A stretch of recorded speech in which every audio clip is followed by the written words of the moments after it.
rappel de l'actualité. Europe 1 Soir. 19h, 21h, Pierre de Villeneuve. Toujours avec Joseph Massescaron, Victor Hérault, Catherine Ney et Alexandre Chauveau pour évoquer cette condamnation de Marine Le Pen dans le procès des assistants parlementaires européens du FN, devenu entre-temps RN. Alexandre, vous avez assisté à la séance ce matin au tribunal de Paris. Comment ça s'est passé en fait tout ça ? C'était très long, la salle était évidemment pleine à craquer, énormément de journalistes. Ça a démarré avec une demi-heure de retard et ça a duré à peu près 2h30. Au cours desquels en fait tous les journalistes se regardaient parce que la présidente du tribunal, Bénédicte de Pertuis, a en quelque sorte ménagé le suspense, c'est-à-dire qu'elle a fait une longue lecture des faits qui étaient reprochés en expliquant à chaque fois ce qui allait motiver les peines prononcées. Donc on a d'abord eu la confirmation que l'accusation de détournement de fonds publics était bien retenue. Le tribunal a estimé qu'aucun contrat d'assistant parlementaire ne répondait à un travail effectif au Parlement européen. On a ensuite eu la confirmation qu'il y avait bien un système qui avait été, en tout cas que l'accusation avait été retenue, d'un système mis en place par Jean-Marie Le Pen puis par Marine Le Pen pour alléger les charges du parti. Et donc ça s'est fait comme ça, étape par étape. On a appris donc la condamnation d'abord de tous les prévenus, ensuite que la peine d'inéligibilité concernerait tous les prévenus. Quand vous dites on a appris tout de suite, non, on a appris au fur et à mesure. Oui, ça a été extrêmement long, c'est-à-dire que je pense que ça a commencé à 10h30 et ça s'est fini à 12h47. Et ça s'est fini, c'est ça. C'est l'heure à laquelle on a envoyé les condamnations. Oui. Exactement. Donc ensuite que les peines d'inéligibilité étaient prononcées également, et ensuite qu'il y aurait de l'exécution provisoire pour la quasi-totalité des prévenus. C'est à ce moment-là que Marine Le Pen a quitté la salle, visage fermé, on a vu les images, elle quitte la salle, elle quitte le tribunal sans un mot à la presse, elle qui d'habitude est assez prolixe face à la presse.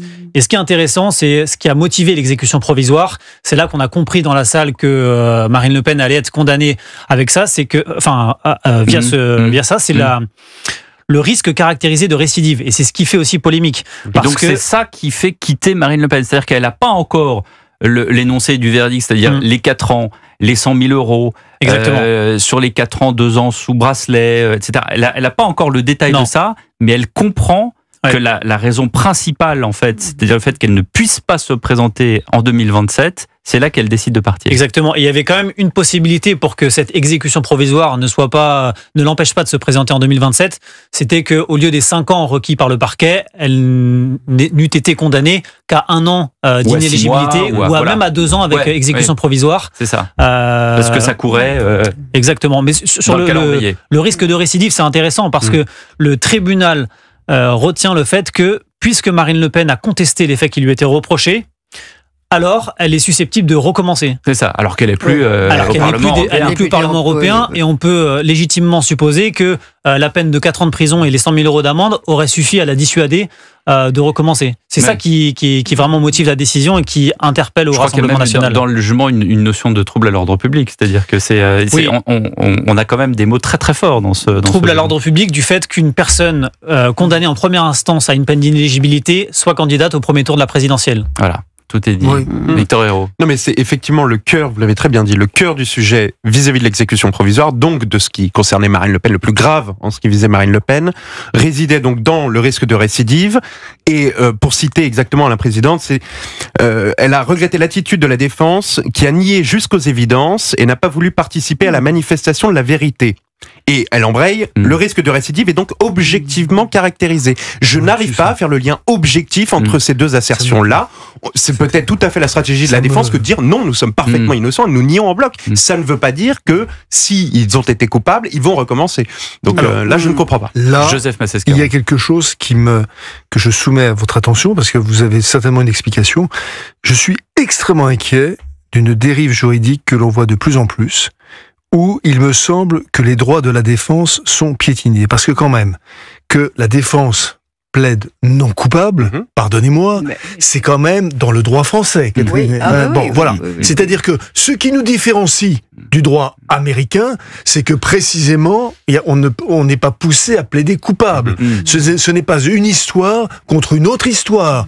Ce qui ce qui est le propre du droit français, le cœur, l'ADN du droit français. Faut-il le rappeler à des juges? Parce que maintenant, il faut le rappeler à des juges. C'est le droit de la défense, ce sont les faits et c'est la présomption d'innocence. Donc, quand j'entends ça, je me dis qu'il y a une dérive. Il y a une dérive judiciaire, mais qui est extrêmement dangereuse. Parce que si en plus, évidemment, on nie aux citoyens le fait de pouvoir donner son avis, ce qui n'est pas aller contre le jugement, mais donner simplement son avis sur le jugement rendu, alors là, pas de droit de la défense, rien de tout ça. Alors là, c'est vraiment...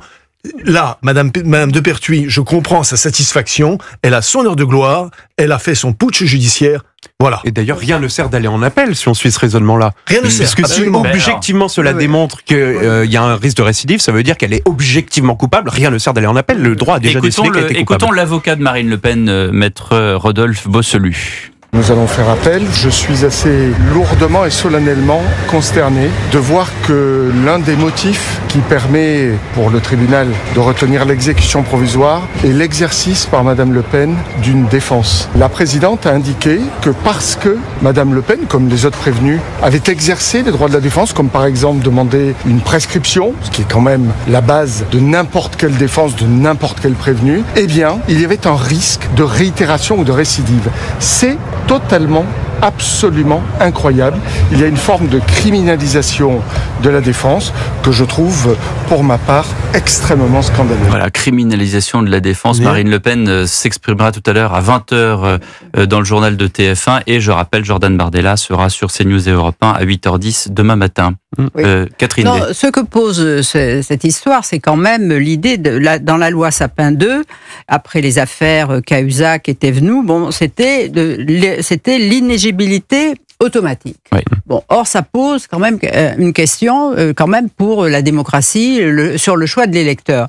Et moi je crois que l'inéligibilité, on ne peut pas dire que sous prétexte qu'on va être candidat, on doit être préservé. Faut voir de quoi on est coupable. Si c'est d'un crime qui est, voilà, bien sûr, on doit être inéligible. Mais moi je trouve que par exemple Hubert Falco, qui a été exécution provisoire parce qu'il avait mangé à la cantine et apporté ses vêtements à repasser chez le blanchisseur, qui a été comme ça, fichu à la porte, comme un coup de pied au derrière, faut dire, parce que pour ces raisons-là, vous voyez bien que c'est dérisoire. Et moi, je dirais que même les histoires des assistants parlementaires, à partir du moment où ça n'était pas pour un enrichissement personnel, mais pour un travail qu'ils ont fait, enfin, ailleurs. Mais je veux dire, moi, je pense qu'il fallait une énorme amende qui a été payée. Voilà. Mais je trouve que l'automaticité de l'inéligibilité, et le parti condamné, il y a plusieurs beaucoup d'argent. Oui, ça va faire presque 4 millions presque. C'est ce qu'a coûté sur 11 ans. Le détournement entre guillemets qui a commencé avec le père. Donc là, c'est ça. Vous voyez, quand on a dû, alors au moment où la loi a été créée, donc il y avait l'affaire Cahuzac et tout ça, et François Hollande a fait de la surenchère. On a créé le parquet national financier, on a quitté la haute autorité sur la transparence. Enfin, des verrous partout qui fait d'ailleurs que maintenant plus personne ne veut se présenter. C'est-à-dire tous les gens qui ont un peu de talent et tout ça. Mais oui, voilà, c'est insupportable.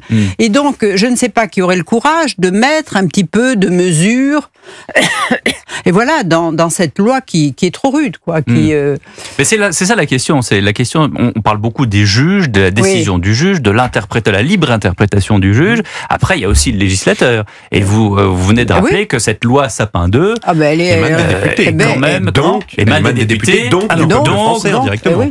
De la démocratie représentative, et donc fatalement nous serions tous électeurs coupables. Mais parce qu'après des scandales, il y a une sévérité de l'atmosphère. C'est à qui punira le plus. Voyez. Il ne faut pas voir le droit français comme un droit naturel, c'est-à-dire complètement figé. Là, on est face à un cas qui est absolument inédit, où le favori à l'élection présidentielle, pardon de le dire, parce que ça compte dans la balance, et d'ailleurs le juge l'a pris en compte dans la balance, parce qu'on ne peut pas le faire comme si ça n'existait pas. La favorite pour l'élection présidentielle prochaine est mise de côté. On est face à un dilemme nouveau. Or, le droit français est un droit positif, et le but du droit positif, pardonnez-moi, c'est de dire on adapte la loi, on adapte les textes, on interprète l'esprit de la loi en fonction des dilemmes qui nous sont posés. Donc, ça effectivement, le but, exactement, le but est d'adapter cette loi-là en disant, écoutez, là, on est face à une situation qui est complètement aberrante. Ce n'était pas ce qu'on avait imaginé quand on avait voté cette loi. Et d'ailleurs, je rebondis sur ce qui vient de Joseph très justement, c'est que en effet, il y a la loi Sapin 2 prévoit l'automaticité, de la peine d'inéligibilité, bien sûr, mais pas que cette peine soit rendue d'une manière obligatoire par le juge. Parce que si elle est rendue obligatoire, ça veut dire que l'individualisation des peines est remise en question, et c'est quand même un principe